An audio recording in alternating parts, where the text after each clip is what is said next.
কি আশ্চর্য ঘটনা! গাছের ভেতর আগুন জ্বলছে, পানি দিয়েও নেভানো যাচ্ছিল না। এমনকি ফায়ার সার্ভিস এসেও গাছের এই আগুন নেভাতে পারছিল না। এমন ঘটনায় হতবাক সবাই। দেখুন কিভাবে গাছের কাণ্ড ও ডালের ফাঁক ফোকর দিয়ে আগুন ও ধোঁয়ার কুণ্ডলী বের হচ্ছে। এই ঘটনা দেখে কারো বিশ্বাস হচ্ছিল না, কারণ এমন ঘটনা তারা আগে দেখেনি বা শোনেও নি।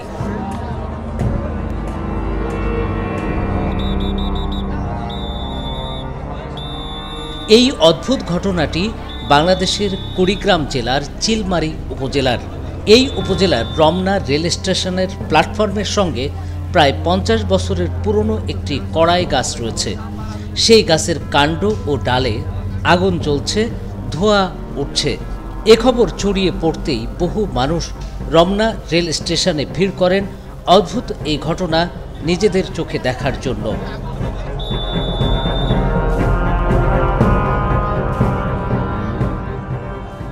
1 জুলাই মঙ্গলবার ভোরের কথা। ফজরের নামাজ পড়ে বাড়ি ফিরছিলেন দুজন মুসল্লি। তখন রমনা রেল স্টেশনে কড়াই গাছটির ডালপালা ও পাতা থেকে ধোঁয়া বের হতে দেখেন তারা। আরেকটু এগিয়ে গিয়ে দেখেন গাছের কাণ্ড থেকে ধোঁয়া বের হচ্ছে। তারা ভয় পেয়ে যান। সেই খবর ছড়িয়ে পড়তেই পুরো এলাকার মানুষ সেখানে জড়ো হতে থাকে।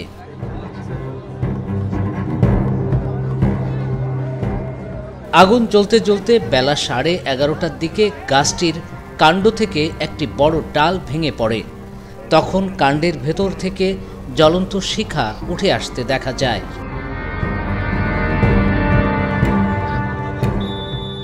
চিলমারী রমনা স্টেশন অফিসের দক্ষিণ পাশে কড়াই গাছটি রয়েছে। সেখানে এক ব্যক্তির সঙ্গে কথা হয় risingbeauty.com-এর। তিনি বলেন, এমন ঘটনা এর আগে কখনো দেখেননি তিনি। আগুন করতেছে, তো এখানকার লোকেরা অনেকে বালতি দিয়ে পানি নিবানোর চেষ্টা করতেছে। শুনলাম ফায়ার সার্ভিসও নাকি আসছিল, তারপরেও আগুন নিতেছে না। আমাদের কথা হচ্ছে কাছাকাছির মধ্যে কীভাবে এরকম আগুন জ্বলতেছে। রমনা রেল স্টেশনে একটা বিশাল গাছ ছিল, ওই গাছে অলৌকিকভাবে আগুন ছিল, কিন্তু ওই আগুনের কোথায় সূত্রপাত এটা এখনো কেউ বুঝে আসতে পারে। গাছের গোড়ার মধ্য থেকে শুরু করে গাছের বিভিন্ন শাখা প্রশাখায় আগুন ছড়িয়ে যাচ্ছে। সেই আগুন দেখার জন্য আমরা মূলত এসেছি। এসে দেখি আগুন ঠিকই জ্বলছে দাউ দাউ করে, এবং শাখা প্রশাখা দিয়ে আগুনের স্প্রে বের হচ্ছে। অনেক পুরাতন গাছ, এখানে অলৌকিকভাবে যে আগুনের ঘটনা সূত্রপাত হয়েছে, এবং এখানকার যে লোক এরা কেউ পরিকল্পিতভাবে আগুন লাগানো হয়নি, কিন্তু অলৌকিক সবাই দেখার জন্য এখানে জড়ো হয়েছে। খবর পেয়ে ছুটে আসেন চিলমারী ফায়ার সার্ভিসের কর্মীরা। পানি ছিটিয়ে আগুন নেভানোর চেষ্টা করলেও তা নেভেনি। পরে তারা ফিরে যান।